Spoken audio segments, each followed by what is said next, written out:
time for another rock and roll episode of Who University. Yeah, the podcast.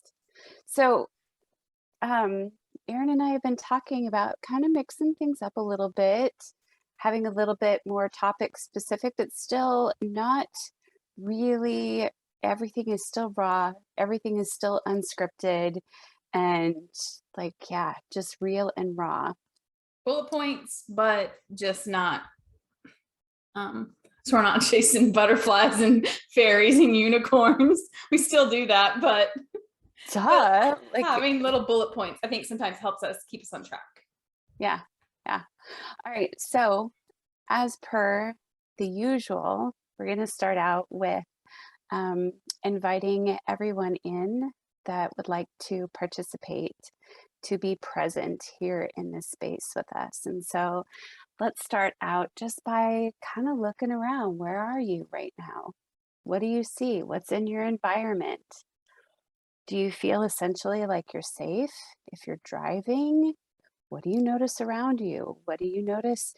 Like I'm having this thought about how we're finally attuned to the energies all around us.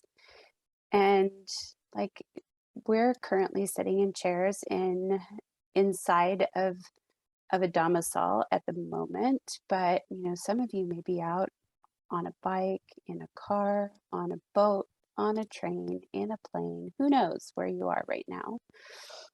And notice the energy around you. Like if you're driving, one of the things that I notice as a driver is I can sometimes feel when a person's going to start moving into my lane. Just thinking about like how we notice the energy that's all around us. Our minds want to be hyper aware of all of that, and sometimes like to tell us stories about where we're safe, where we're not, where we're doing enough, where we're not doing enough, what people are around us right now. Just notice all the energies. Are you alone? Are you with someone?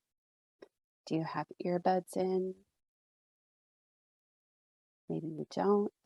Maybe you're in a confined space. Just being very aware of everything that's around you.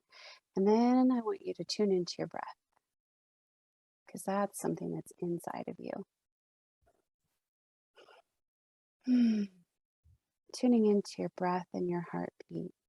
So you have an awareness of what's going on in your sight, in your hearing, perhaps in your touch, in your taste, all of your senses that are receiving input from outside of you. But then you also have these senses that are receiving quite a bit of info from inside of you. How is your heart beating? Is it beating fast? Is it beating slow? No judgment, just awareness. And how is your breath? Is it just barely making it into the top of your chest? Or is it coming down into your lungs a little deeper? Could you imagine taking your breath all the way down to your belly button? And when you let it go, if there's anything that wants to hit your ride, any tension, any judgment, any sensations of anxiety or anger, could they hitch a ride with that out breath? Awareness of the energy that's going on inside the body as well as outside the body. Lots of busyness going on. And what are we aware of? A couple more breaths together, breathing in. And just letting it out, any tension, any sensation that needs to hitch a ride on the way out. Or perhaps you're noticing maybe even a little lightness on the inside. Maybe you're noticing a little joy, a little fun, a little pleasure. And then we could just, with that breath in, we could actually bring a little more of that in. And when we're breathing out, we could let that amplify, let that grow larger. And just being aware what's going on inside and what's going on outside. Today, we're going to talk about workaholism. So, Erin, You have the number one. You have the most experience. I don't know. I'm I might joking. try and be in competition with you about the whole workaholic thing, but my definition of being a workaholic and your definition of being a workaholic, similar but different. So, Yeah. I And I'm want to sure put it there's over. lots of other people that are probably way more workaholic than I was, but Yeah. that's neither here What nor there. what does workaholism mean to you? Let's talk about this. Workaholism means it means working to avoid feeling. Say more. In the past, well, I've talked about this before on previous podcasts, where I think that as children, a lot of times we get our validation, love, attaboys from our parents with grades. And then as we grow into adults, we just move that into money and most oftentimes work. Recognition. And so, yeah. Yep. So it's kind of a double whammy, I think, of working and money is involved. And, you're constantly getting that feedback, those feel good of like, if you're making more money or if you are, seen as needed or, those types of things, it feeds the ego. And the inadequacies that we have grown up with, I'll just leave it at inadequacies, right? Mm-hmm. That those don't get to be experienced or felt because we get to cover it up with working and those feel good, then being needed, making money, staying busy, all of the things that our brains like to have us do to not have us feel. Yeah. So we've talked a lot about being in the hamster wheel versus being in the spiral staircase. And the hamster wheel to me feels like the equivalent of we're doing the same thing over and over again, oftentimes completely unaware that we're trying to do things from the same space in the same way. We think we're changing it. We think that we're doing something different, but oftentimes we're just repeating the same patterns over and over again. We don't have this kind of level of awareness.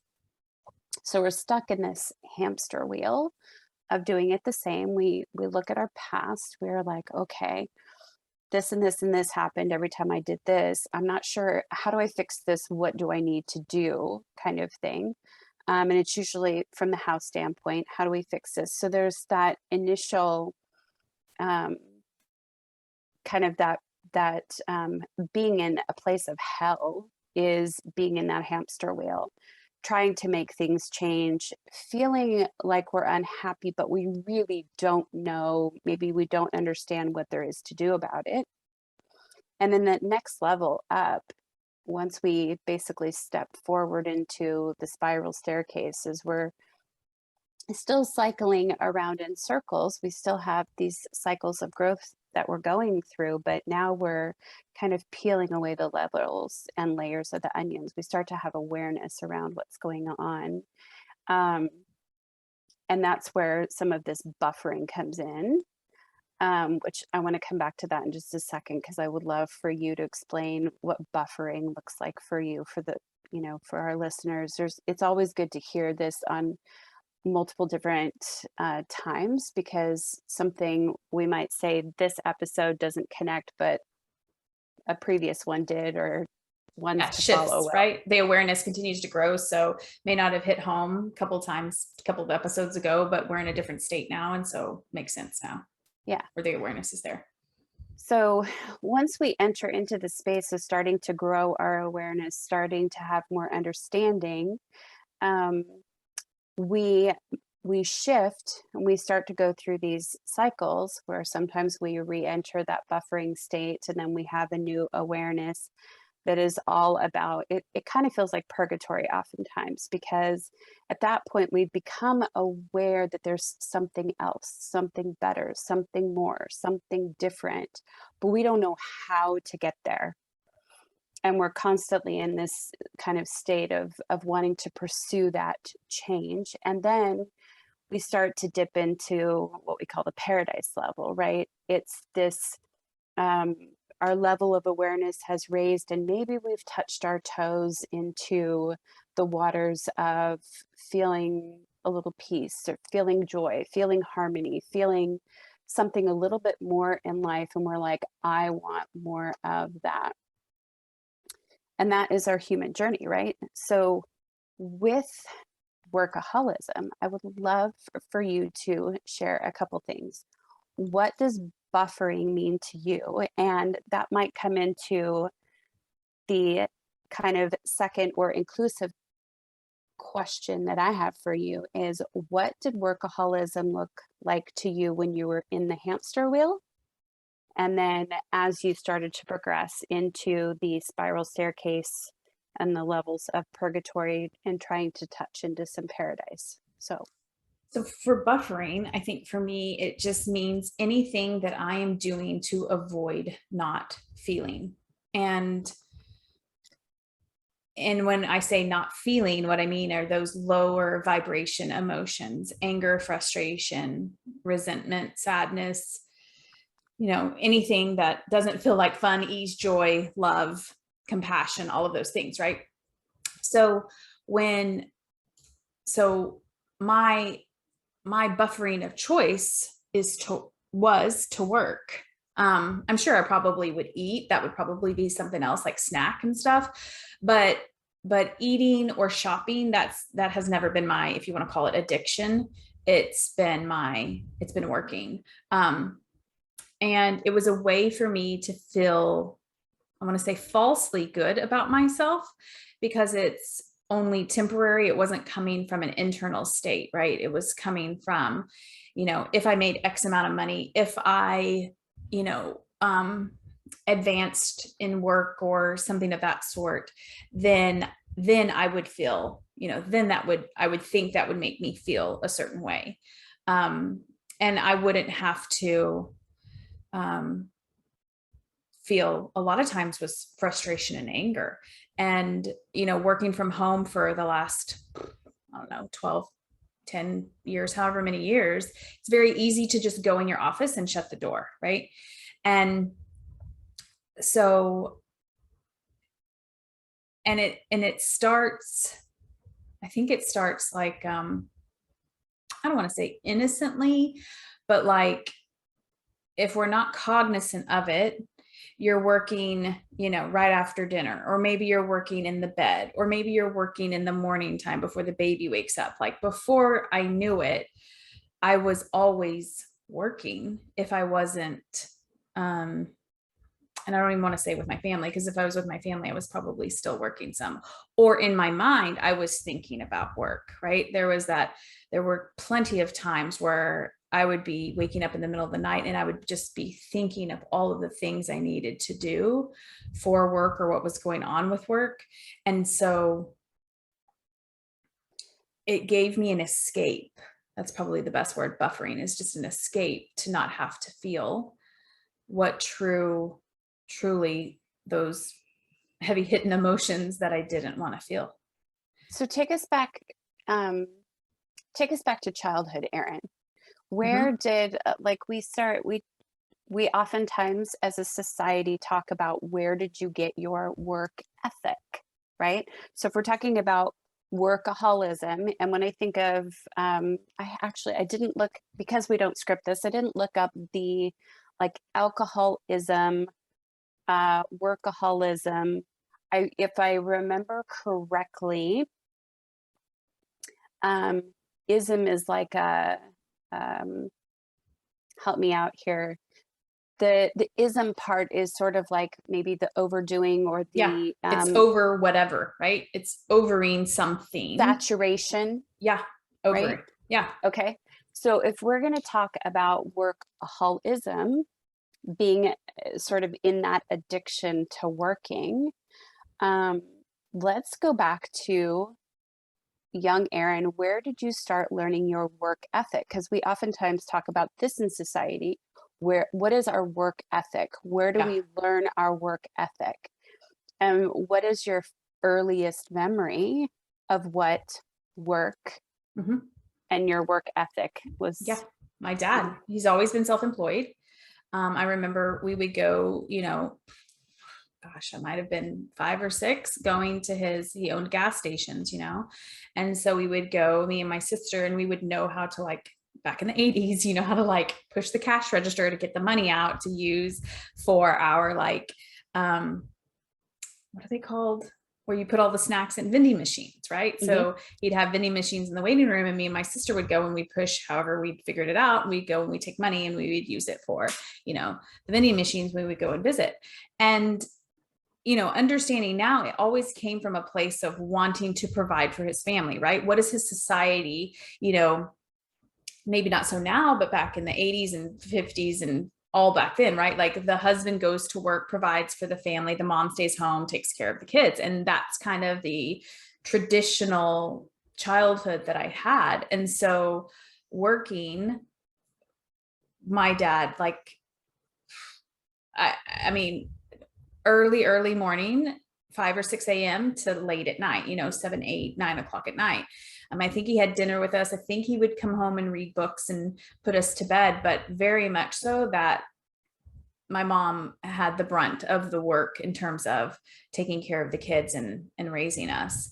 And, lazy is the word that came to mind. Like, we have this idea in society that you have to work hard, whatever that is defined as for someone. I think a lot of people, hard means lots of hours now.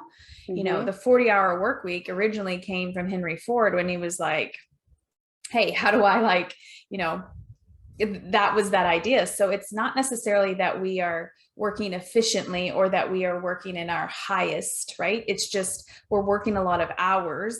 And I remember when I was a financial planner, like it was almost this like, well, who's working the longest, who's producing the most? And not that those equated the same, because we know that's not true, but it's almost like if you left early, why are you leaving early? It You wasn't a must, celebrated thing. yeah, you must not want this enough. You're not trying hard enough. You're not doing enough work. How do you ever expect to reach your goals? Or it was almost also like, who can work the most? Like a game or like if you were to be scoring goals, right? Like who put in the most work. Um, and in a male dominated financial planning is there's women now, right? But it's pretty heavily male dominated. And for sure, with my dad's construction business, it's very male dominated. Yeah, like kind of slacking if you want to show up at 9 or you want to go home early or whatever it might be. So very early on, I learned that you work hard. And by Mhm. hard, that meant you work lots and lots of hours. Mhm. And how like what stories did you have, or what awareness did you have around what value you were to your family Yeah, in relationship to work? it's the same thing, right? Like if you're not providing, if you look at, and I don't know if this is, I'm speaking from my perspective, but with my dad, if his job is to provide the money, if he's not providing the money, then what is his value, right? Mhm. I'm not saying he believes that or he has taught, I'm going to say taught me that, but like for sure, it's worth came from how much money you make, how much can you provide. And I mean, I remember every job, whatever you want to call it, like that I had to like it, right? That had to be a requirement a little bit, but for sure I had to make money at it. Um, and it was never like I love it and then the money will follow. It was like, okay, I can do this.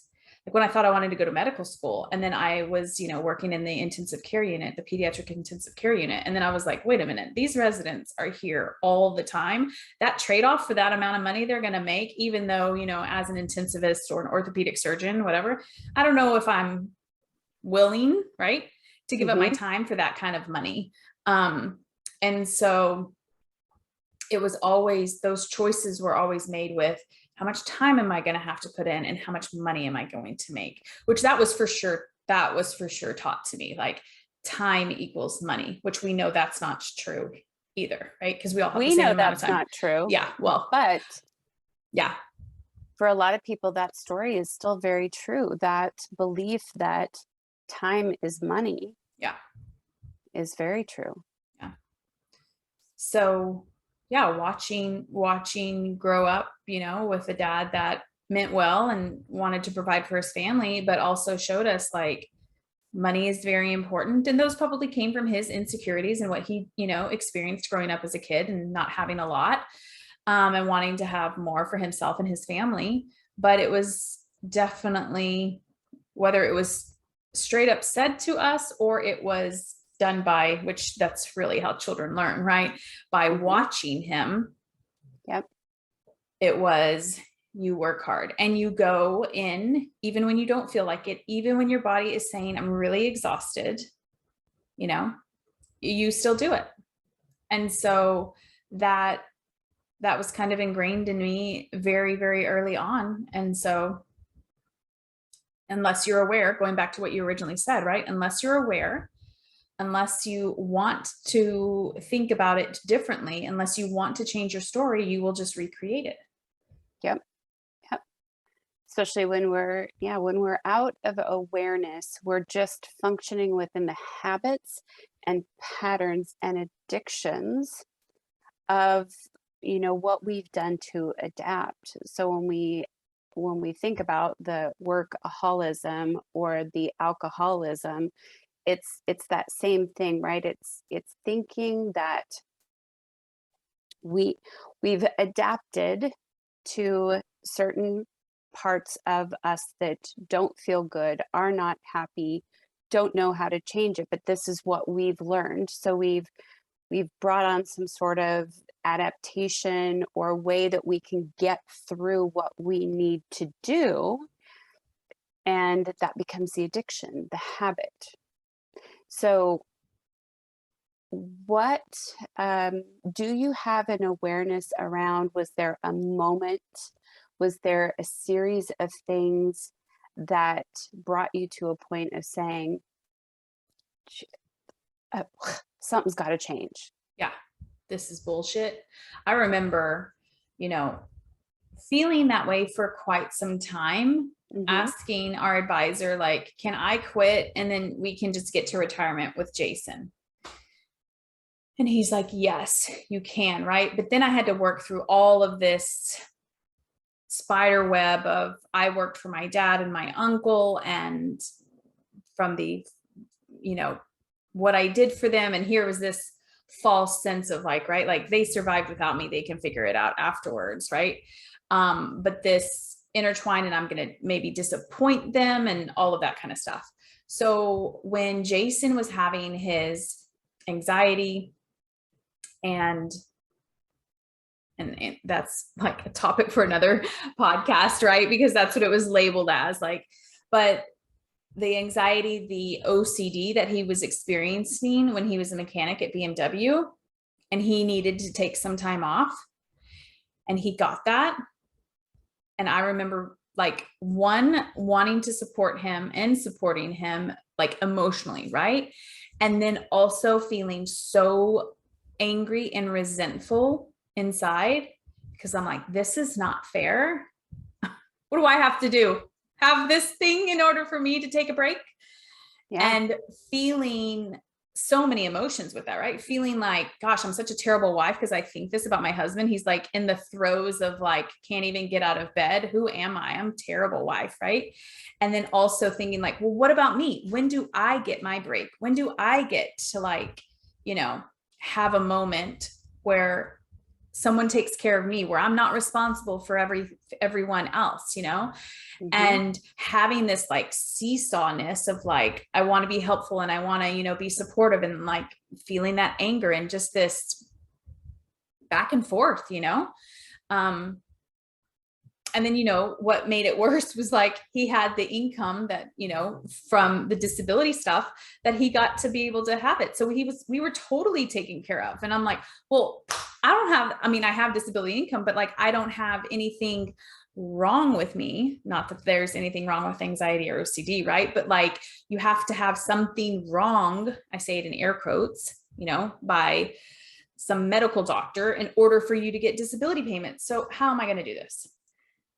Hmm. And feeling so angry, resentful, angry, very in victim state, you know, like why can't I do this? Um, and such a gift now, because that is what like catapulted like where, I don't want to say where we are today, but like having that experience and then him getting to go and figure out what else did he want to do besides that, and then me exploring other things I wanted to do. But yeah, in the moment, did not feel good. And just like any other addiction, we have, we can experience in waves and cycles when we're in that spiral staircase. What we're doing is we're slowly deconstructing layers upon layers of our conditioning, our beliefs, our patterns, our habits that make up who we think we are. Like we think that we are frustration, or we think that we are anxiety, or we think that we are these things, right? But really, they're habits that have become beliefs that have basically become these patterns of who we are and how we act. So you reach that kind of boiling point, that epic place of being so angry and feeling the way you were, frustrated, in kind of a victimized state. Like, when is it going to be my turn? Why do I have to have something wrong with me?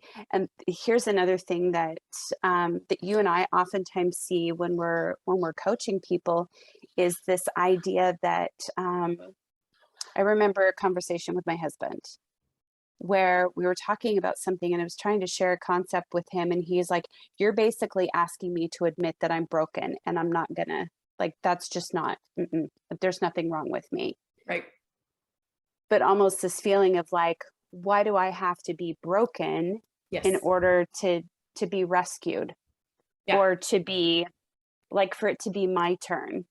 Well, that also, I think, goes back to I mean, this is all about workaholism, right? But like the laziness in air quotes, right? If you're just listening to this, the laziness, or, you know, there has to be some that you don't want something to be wrong with you. Like we have this almost perfectionistic belief, you know, what we're striving for. So if I need to take some time off, if I need to come in late one day, if I need to say, you know what, for the next couple of days, I'm out, I'm not doing anything, then we have so many stories and beliefs around there is something wrong with us, versus we're just listening to our hearts and our bodies, and we're just taking a hot second. That's all that it means, right?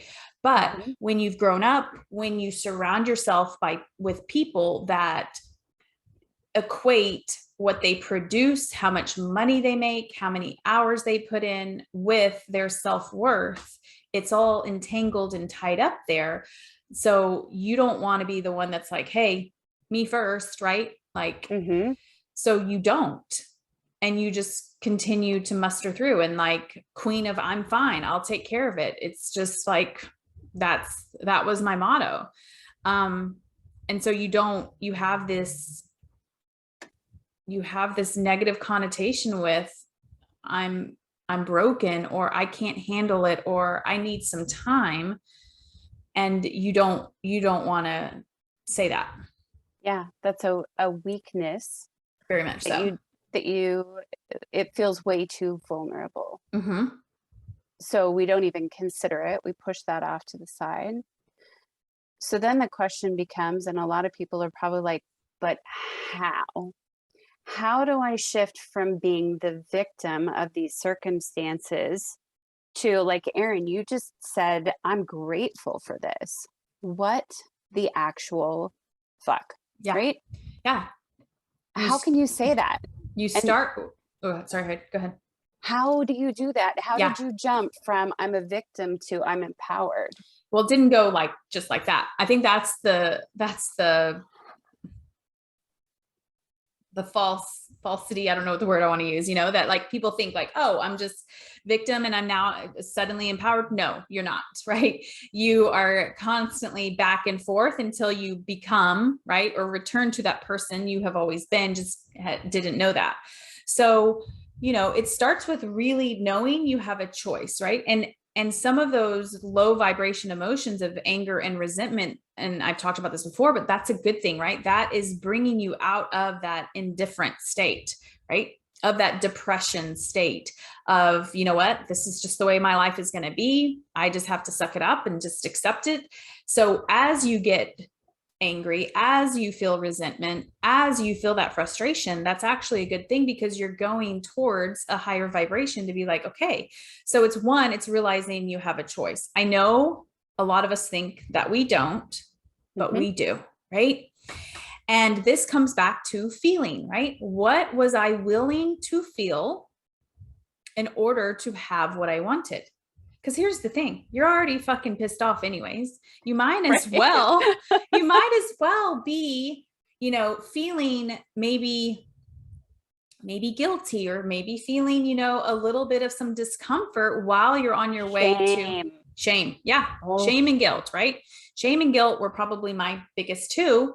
So I had to feel shame and guilt along the way to honoring what it is that I wanted, right? So mm-hmm. when they call you and they say, we need help, and you say, I'm not, or Not you don't even today. answer the phone. Yeah, I'm not answering the phone, or not today. Sorry, I'm taking a day. And you feel shame. And that voice in your head says, you know what? It'll just be a 5-minute call. It's not that difficult. You're making it harder than it is. You're probably going to have to fix the work that they do anyways. Why don't you just do it? All of that banter that your brain will tell you, and what those emotions you're feeling, right? Like, talk Mm-hmm. about addictive emotions, right? Shame and guilt were probably and anger were probably my addictive emotions. So you have to feel those emotions. And, everyone wants, like, I haven't like tried to lose weight super quickly, but like when people try to lose weight, they want like the quick fix. Like, there's no quick fix. Okay. Here's the deal. You feel, you feel all Yep. of the things that you've been running from that you don't want to feel, and you get good at feeling them. And then what happens is shame comes up and it moves through you. I mean, I remember one time, I don't know what it was, but I felt such shame. And I mean, like for a week, I felt that. Like I felt like I was literally going to die. Right. And but the more you experience it, the better you get at it. It's just like anything else in life, right?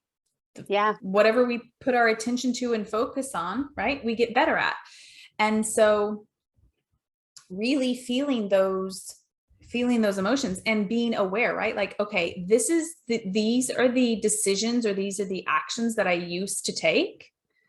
Hang on a second. What do I actually want in this moment? I think a lot of times we focus on, and it can be good because that contrast allows us to see what we want. But a lot of times we're like, well, I'm tired of taking phone calls, and I'm tired of always, doing the kids' lunches, and I'm tired of this and this and this, right? Okay, that's great. But what is it that you actually want? And start focusing on those things that you actually want. And so then in the moment when your kid's like, you didn't wake me up at 7 a.m., like my kid said today. And I'm like, well, you have an alarm clock, so why didn't you wake yourself up?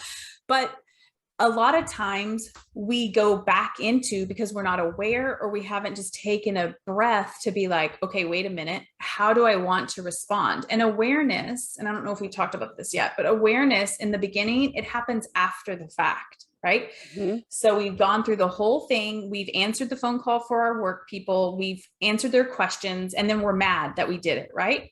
Mm-hmm. But awareness in that moment happened after you hung up the phone and you experienced those feelings. But then maybe the next time or a couple times after, it happens when you answer the phone and you're having this conversation, and you get to be like, wait a second, what do I want to choose?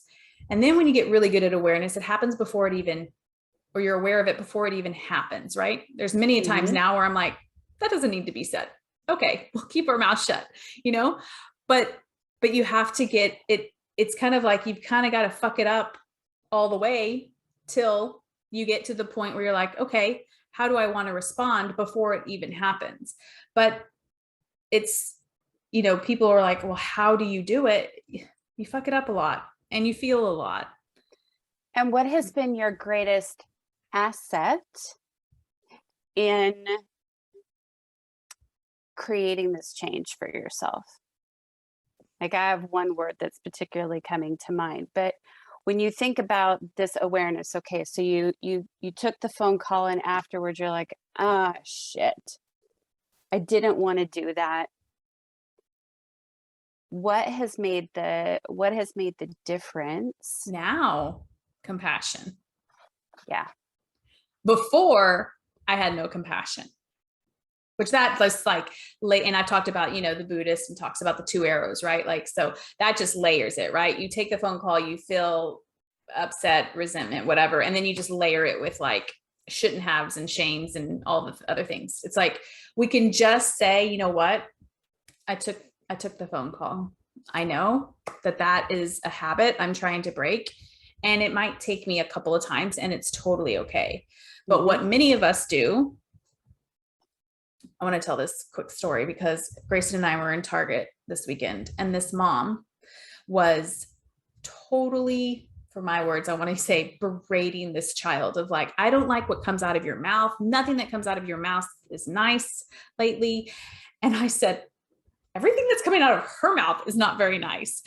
And it's coming from a place of she's wanting her son to maybe be a little more sweet or compassionate, but what is happening within us, right? Like, we are experiencing that. And so I think when you've grown up with parents who have tried to mold you, right, Mm-hmm. to and it all comes from protection. It's Mm-hmm. just the way that our parents do it isn't necessarily from a compassionate place, because they didn't learn compassion because their parents weren't compassionate and eons, right?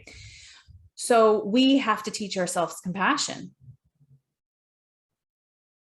And that can look like a lot of when your brain's like, well, you're going easy on yourself. Well, that's just really, you're trying to give yourself a pass, or whatever your brain tries to tell you in the moment of having compassion for trying to break some habits that are pretty deep seated. Yeah. What would you tell our viewers and our listeners when we have those moments and our brain is kind of going off on us? Don't get soft on me. Like, compassion is just softness. Um, what would you say? Why do our brains do that? It's from a protective mechanism, right? Like, that's what I was, just talking about with like, why do our brains do that? Because our parents taught us, it came from a safety place, right? That mom is trying to help her son. The way she's going about it just may not be the most soft and loving way to say it, right? Right. She's just recreating the past pattern, Yeah. behavior, belief Yeah. that somebody who doesn't have kind words come out of their mouth. Yeah. It's you think about like when the kid runs out in the street, right? Some parents want to spank their kid or want to like, yell at them. It's coming from a place of protection. But for a hot second, instead of, berating the kid or yelling at them, and don't do that, honey, why did you do that? Let's have a conversation. But we, parents, individuals, whomever, right? We have to be the ones that are resourced first. And more often than not, that's not the case. Right. Right. So you have been able to look back and see the old Erin and the workaholism, Mhm. and then you have moved into this place of transition and practicing your awareness and meeting it with compassion. And when when might be, because we talk about the different levels, right? When you're in hell, you're just same thing over and over, nothing ever changes, and we're unaware. When we've moved to purgatory, while we're there, we are aware that there might be something different, a different way to feel, but we don't know how to get there. And then that next level, that paradise level, at some point in time, there comes a point where we're sort of like dipping our toes into the stream of this new level of awareness, this new way of being. Do you recall what some of those moments were for you with this regard? Like, what are some moments where you're like, whoa, I've been saying there's got to be something more than this, or it's got to be different, or I have to, like, something else is out there. What are some of your first moments of, holy shit, this is it? Like, this is what I want more of. This is how I want to feel. I think what I wanted more of was presence. I think I wanted more of,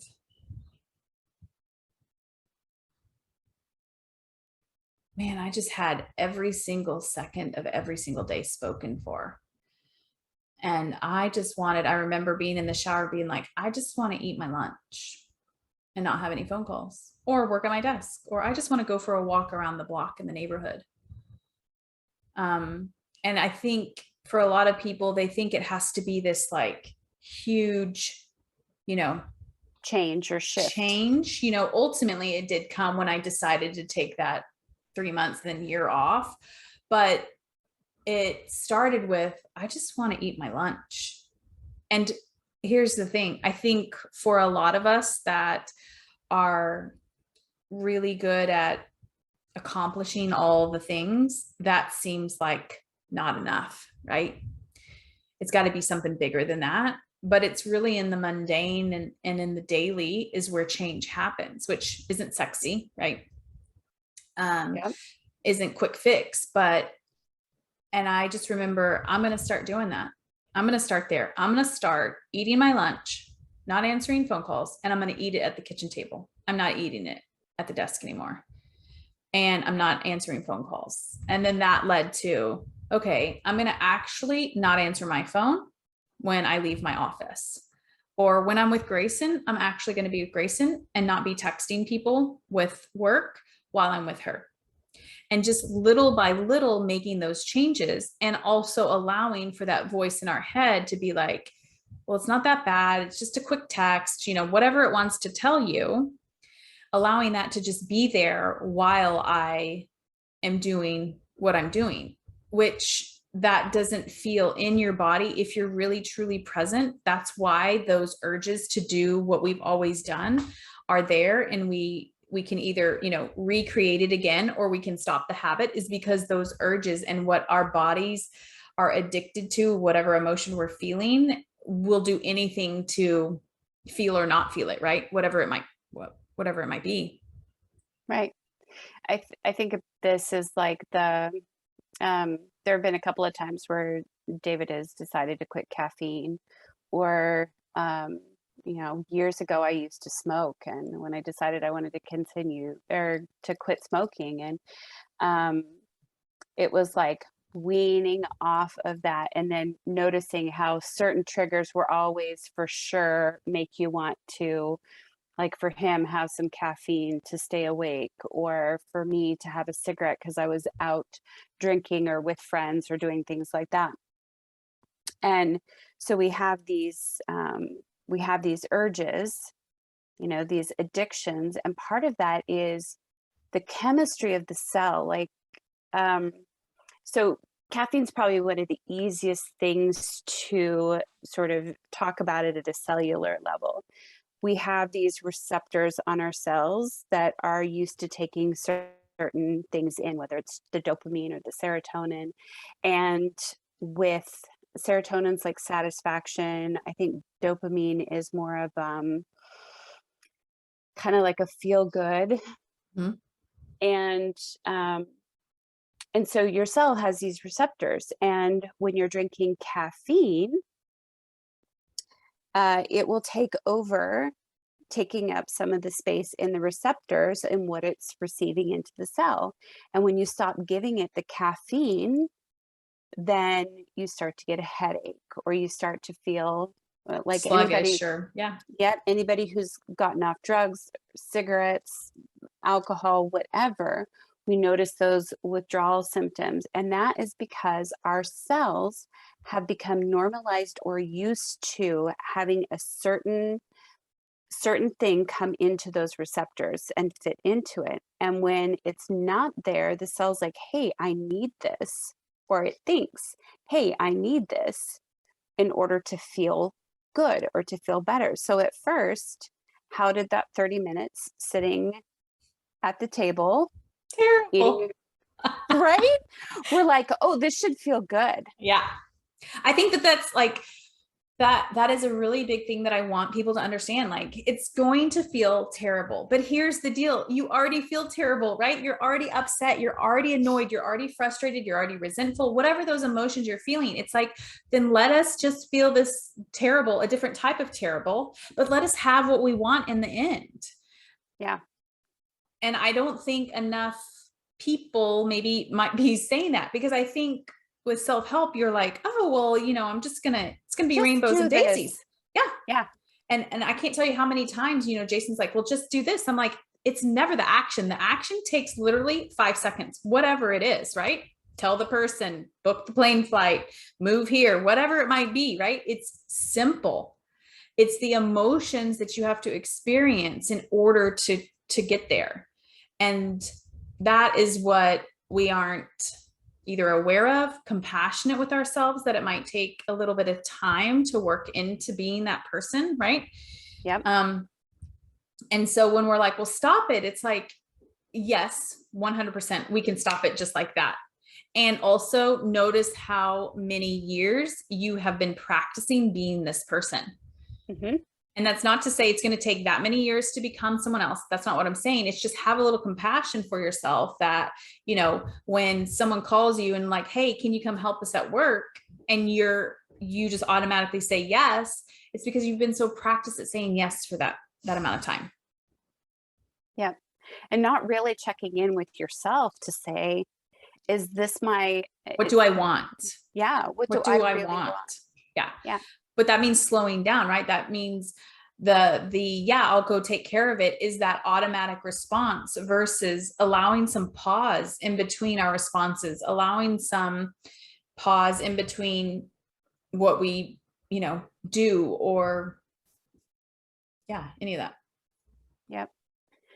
So, we've, from many mentors that we've studied, and just even with each other, we talk a lot about slowing down to speed up. Yeah.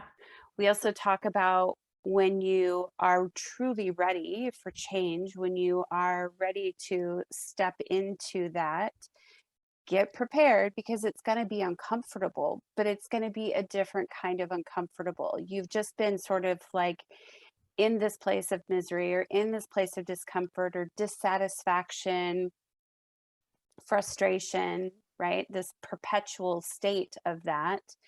And it's going to feel uncomfortable, because when we change, it means that we're basically allowing this part of us to die, Yeah. to Burning it down. transform. Mm-hmm. Yeah. And that is definitely It's scary. uncomfortable. Yeah. Yeah. I think a lot of people talk about fears like, well, I want to be able to jump out of an airplane. Or yesterday we were snorkeling and we were watching a surf show, and it was years ago, but there was a shark attack on Honolulu Bay. And I was like, interesting. I'm out here snorkeling. Like, what would happen if a shark came, and feeling a little bit of that fear a little bit. And I think people think, oh, well, I don't want to fear that, or I don't want to fear jumping out of an airplane, or I don't want to fear, I don't know, whatever it might be. Some of these, here we go again, these huge, big things, right? Mm-hmm. But we also need to learn how to feel fear and do it anyways with the little things, like telling my spouse, I'm not doing the dishes anymore because I don't want to, and I'll do them when I want to do them. Or I'm not taking the kid every morning for pickup. I want you to take it. Let's figure it out. Or some of those things that aren't so big, right? Mm-hmm. But those matter just as much or more often, because those are what's happening every single day in your life versus I think we want to fantasize those bigger things Mm-hmm. versus, yeah, having those hard conversations of what is it that we really want, and allowing ourselves and others. Here's the other thing. If you have a lot of people pleasing, which I think a lot of us do, lots of people are going to be disappointed in you. That's okay. Mm-hmm. That doesn't feel good, right? I had to build up my people are disappointed in me muscle. Mm-hmm. And just allowing yourself to feel that, right? Yeah. This is the practice. This is what you and I practice daily. Yeah. Is who would we be if we weren't workaholics? Like, let's just take this episode for the example. Who would I be if I wasn't a workaholic? What's the opposite of that? Um, what have I been addicted to with this workaholism? And then realizing that there's going to be some withdrawals and some practice to be something different. So we first need to recognize where we came from. Yeah.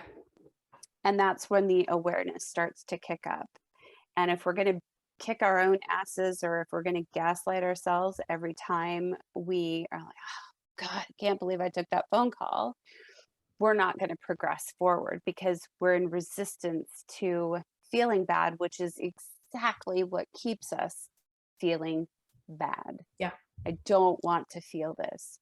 So it isn't about avoiding or not feeling things like fear or anxiety or shame or guilt. It's about being able to move through those emotions. And that's where the discomfort comes in, because we cannot go around them. We cannot suppress them. We cannot resist them. We have to go through them in order for them to be able to flow through and pass. And that's the thing that we have to start practicing if we really want to change. And you can't, for those of you that are maybe listening and you love someone who is a workaholic, sure, you can share this episode with them. And This doesn't feel very good when you share it with your partner and they're like, not interested. right. Not interested. So understanding that we have to be the creators of our own choice to change, to be different. I know, and I still catch myself every once in a while, but years of like I've been for the last couple of decades, while I was trying to figure out what was wrong with me health wise, I was in that space of always needing to read self-help books, read medical books, read, pile through the literature, trying to figure out what somebody might have missed, what was wrong with me.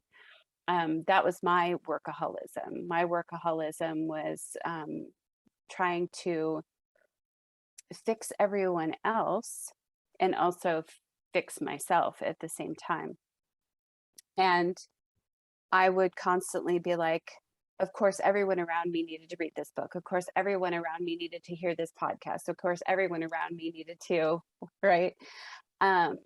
So if you love someone that is a workaholic, if you truly care about them, what I would invite you to do is perhaps not share this episode with them, but to look at them with compassion, maybe Yeah. the compassion that they don't have for themselves just yet. And think about what you would love to experience with that person. Um, if you if you could just take a guess at what you think that Jason or Grayson might have wanted from you or for you when you were in the throes of workaholism, what do you think it would have been? Just connection and presence, really. I think that's, I think that would have been,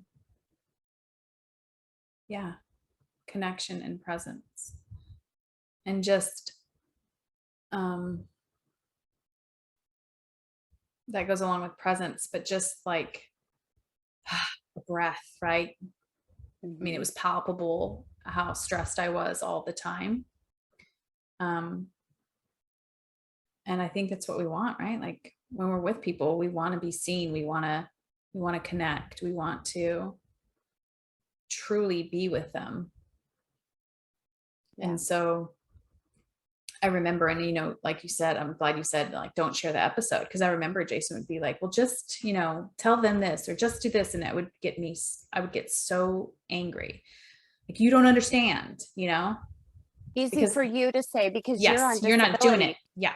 You're not Yeah. doing it, right? You're not Mhm. doing it. You're not having to man the ship. And so it wouldn't help us, right? It would almost bring us farther apart. So, for anyone that's listening that has a workaholic spouse, I mean, we got to bring it back to us all the time. Mhm. We have to trust that either our spouse is going to get tired of it or they're not. And then we, as the other person who's not the workaholic, we get to make a decision, right? With everything, right? How do I want to be in my relationship? But we don't have control over our spouse. And that resistance, I really would feel that resistance. And sometimes, he'd be like, I love you, and I don't want to talk about this anymore. And that's okay too. Like, I think that's sometimes we think as spouses, like we have to listen to everything our spouse says. We don't, like there's the compassionate piece, right? Mhm. And you're hearing about your day, but if you want to continue to rehash it over and over and over again, as the other spouse, we get to decide, like, do we want to sit here again for the umpteenth time? I love Mhm. you, but if you're going to keep choosing these, things, I love you, and I don't want to talk. I want to talk about something else. What else can we talk about? So yeah, it's not putting anything on them for them to change. Like, they already know it. I think we all know it when we're experiencing something at some level. Um, and it's just, listen, once we figure out how each of us individually are all taken care of, then we can like solve all of the world problems, but we haven't figured that out yet. So just Yep. focus on ourselves. Yep. We like to term that as being selfish, but really it's more this, like, the only thing that we can do is manage our own self-fulfillment. And it might seem a little selfish, but um, you got to put your air mask on first, or you're not going to be around to save those after you. So if you are noticing workaholism in someone you care about, or perhaps in yourself, um, just ask, what can I do for me? Yeah. Because in that, you know, it can be we can't tell each other what to do, but we certainly try. We Yeah. absolutely certainly try. But where we are the greatest service to one another is by modeling a Yeah. different way of being. That's what Yep. you and I strive to do every day. How can I, what does it look like for me to be in my highest vibration so that I can model what that looks like for someone else? What does it look like for me to feel safe, for me to feel worthy so that I can model that? And in the beginning, it's just you. Yeah. You with you. How do I feel safe? What would it look like for me to feel safe? Fuck everybody else. Seriously. In the Yep. beginning, we have to know that. And I know there are going to be some people that are going to maybe maybe listen to this and be like, but my kids, Yeah, my kids, my for sure. kids. Yeah. And this goes back to, as soon as you learn how to model for yourself, then you're modeling it for them. Yeah. And the thing that came up to me is like, you know what? We don't have to do anything. We just have to be, and people either get it or they don't, and that's okay. Right? Like Jason having that contrast of watching him get to do what he wanted to do, that was enough for me to be like, okay, I'm going to figure it out. I don't know how it's all going to work out, right? But I'm going to do it. Mm-hmm. And so when I said earlier, what a gift, because I got to look at that and be like, listen, he's changing something. I want to change too. And so we have to take it back to ourselves. Yep. So inviting everyone, instead of asking, how do we change this? How do we fix this? To asking the question, what's it going to take for me to step away a little bit? What's it going to look like if I were to feel 10% better than what I do now?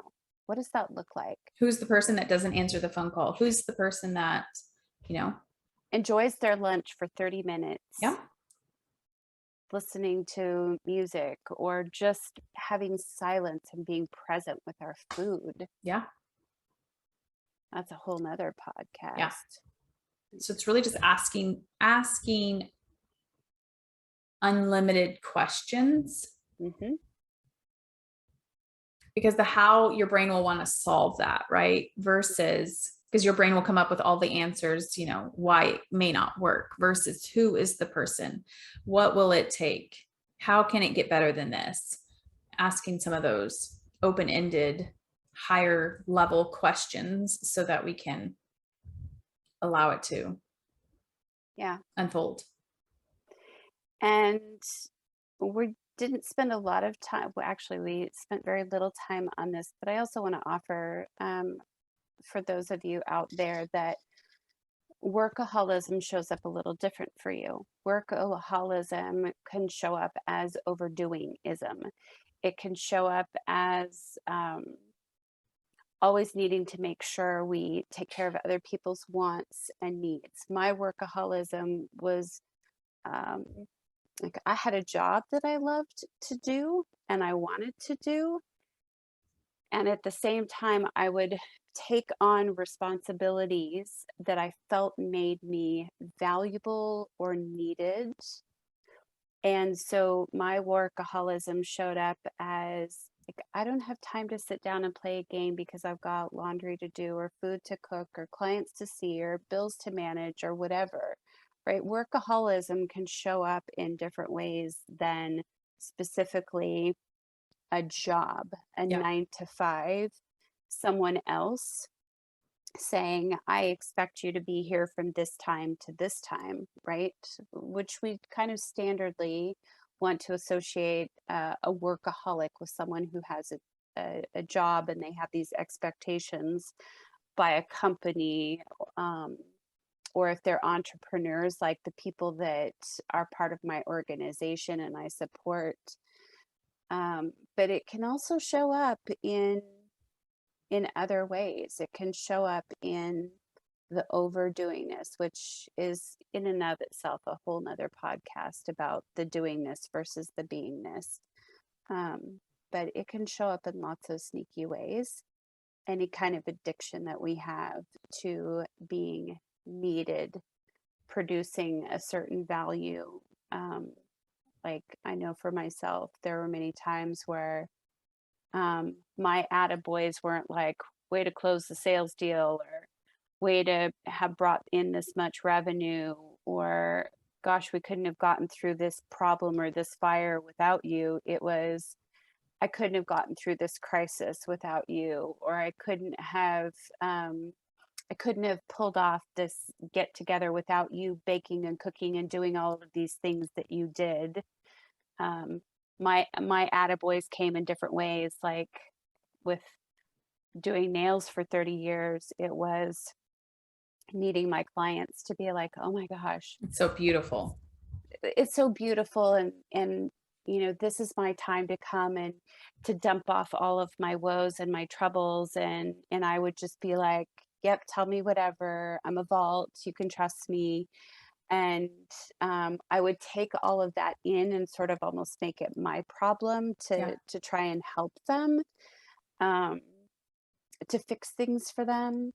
Um, so yeah, workaholism can show up in lots of different ways, and those addictions to being needed, wanted. And I remember one of the most frustrating things that my husband used to say to me, although it was accurate. David, if you're actually listening to one of these, he doesn't listen to our podcast, but if he were, um, this is one of those moments where there was some truth in what he would say when he would say, you're in control of your schedule. And I was like, the hell I am. I am not in control of my schedule, my calendar. Again, probably another whole podcast. We could talk about calendars. In the beginning, I got coached on my calendar ad nauseum, because I was always so busy. I had all these commitments, all these things, all these expectations. And my husband was like, you drive yourself crazy. You have control over But that. at the end of it, right, it all comes back to lack and adequacy, right? That's really what it is, why we do it, right? Yep. Of not feeling good enough. Yep. So that was It's awesome. good. Okay, Yeah. until next time. Until next time.